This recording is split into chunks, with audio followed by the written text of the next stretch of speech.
Welcome to BaytBushra. I'm Bushra and this is my home. Today we are making rice, vermicelli rice, fluffy Arab rice. Alright, in your measuring cup we're gonna do 2 cups of rice. So here I have 2 cups of rice. You also need a bowl, and after you measure 2 cups of rice, I like to measure in this Pyrex. I'm just gonna pour it in here and I'm gonna wash it until the water is clear.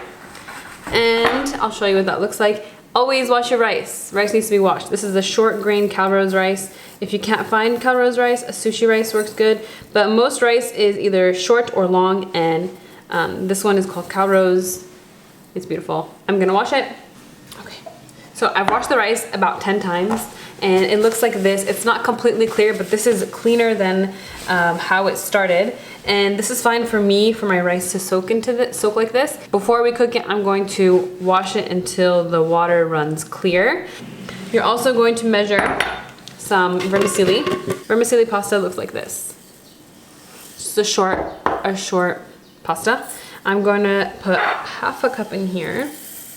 I'm gonna leave this to the side. Here is my rice. It's gonna be soaking like this with about 1 inch of water above the rice so that it can soak properly. Also, we're gonna leave the vermicelli to the side. You're going to need a fat of choice, olive oil, avocado oil, cooking oil, butter, ghee, something like that. So we can cook this in and prepare your pan, and I'll see you in about 30 minutes. Before the timer goes off, I wanted to give you a few pointers. You're gonna need this. The timer's almost up. This is a strainer. I like these types of strainers.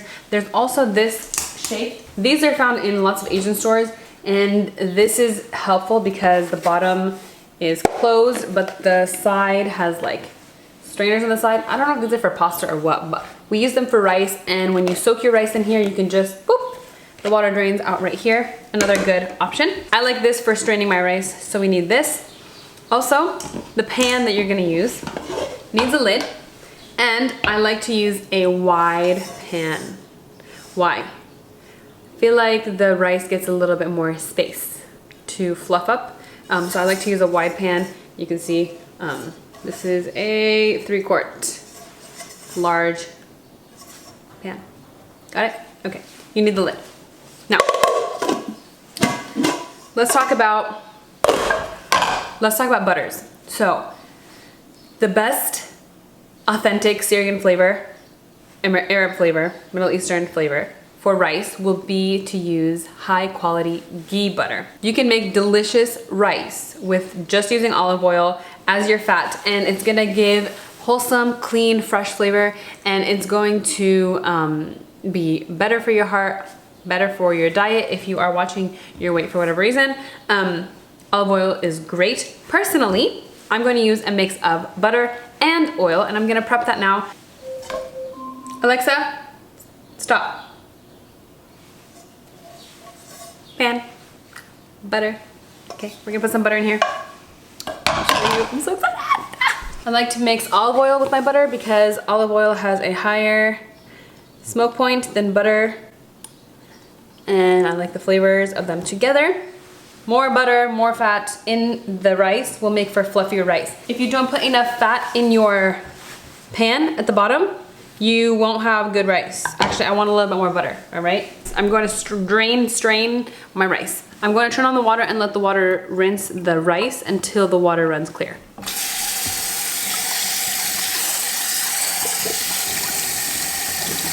Clear water, see? All right. You see this water here that's come from the rice is completely clear. That's how you want the rice to look. We're also gonna take our vermicelli noodles, and we're gonna toast these. I'm gonna cook over here on the stove behind me. Very important that you toast the rice well. Here's a tip for you. If you feel like the rice is not fluffy, you probably didn't toast it enough. If you feel like the rice is not cooking the way you need it to, you probably didn't toast it enough. It's such a weird thing, but I feel like if you don't toast it enough, and really get all of the rice and the vermicelli toasted, check that as your first troubleshooting tip. The second thing is you're gonna need hot boiling water. If you watched my last video, you know that I need my electric kettle in my life when I'm cooking. If you haven't watched that video, it's right here. There should be a little clicky button right here. Finish this video and then go check that one out next, so you'll see which kettle I recommend.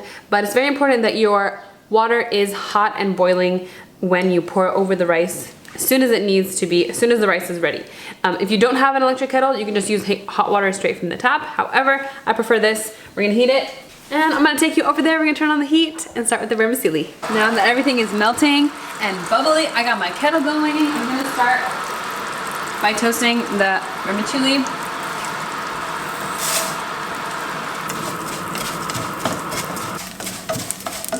Next, you're gonna add the rice. Sizzling is a good sign.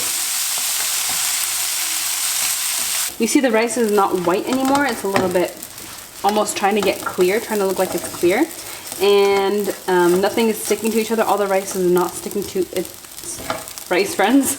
The rice is not sticking to each other, to itself. I'm gonna measure out my water. You're gonna hear the sizzle.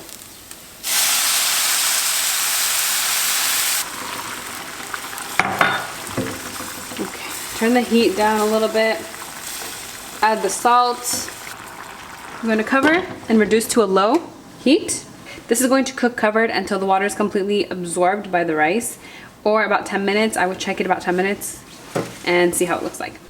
Okay, so I have my rice cooking over there on the stove. A few tricks to find out if it's ready. Don't open it. You're not going to open it. You can wait 10 minutes and then lift the lid just a little bit and listen. If you hear a little bit of bubbling, if you hear that the rice is still a little bit wet, there's still a little bit of water, close it immediately. That's my favorite way to check, actually, that it's done. I just kind of listen for the absence of water, and if there's no more water, then I know it's done. The rice needs to cook on low. When it's done cooking, you turn it off, you don't touch it for 15 minutes. You can put a towel on it so you don't look at it. You can put a towel on it to help the rest of the top layer really continue cooking through residual, what is that called? Bukhar, steam. When it's done cooking, you turn it off, you don't open it for 15 minutes. You have to let the rice rest, and then you can open it, and then you can fluff it, and then you can try it. My rice is done cooking. I gave it a little cozy blanket so it can sleep for another 15 minutes. Alexa? Alexa, give me a 15-minute timer. Second timer, 15 minutes, starting now. How much time is left on my timer? You have 10 seconds left on your 15-minute timer. Are we ready for this? If you haven't checked out my last video, you need to. I talk about wooden spoons in one of them. Look at this wooden spoon. It's so pretty. It's from Hawaii. How nice is that? We're gonna use this one today. I have my plate. We're gonna plate this. We're gonna eat some rice. Ah, Alexa, stop. Alexa? Alexa? Alexa, stop. Let's get the rice.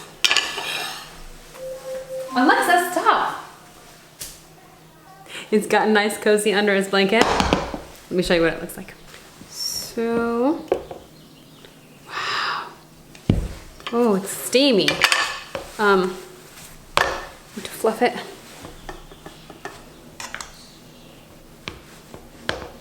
Look at that rice, you guys. It's actually so beautiful. Perfect. Let's plate this.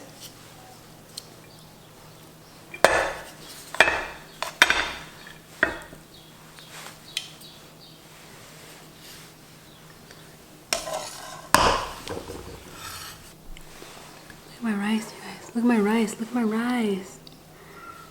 And that is how you make rice, everybody. Arab rice, here you go. Steaming. It smells so good.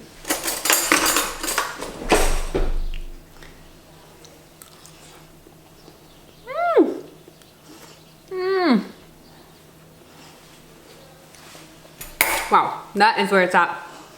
If you would like the recipe for this vermicelli rice, please check out the description box below. All of the measurements and ingredients and the recipe and the method and all of that information will be in the description box below. Also, if you want to stick around here on my channel, go ahead and check out these next videos that are going to pop up on the screen. I'm so happy you chose my rice video today. I hope you had a good time. I hope this brought you a little bit of happiness for today. And we'd love to have you join the Fam Bam if you'd like. So please hit that subscribe button below, and I will see you next time, inshallah.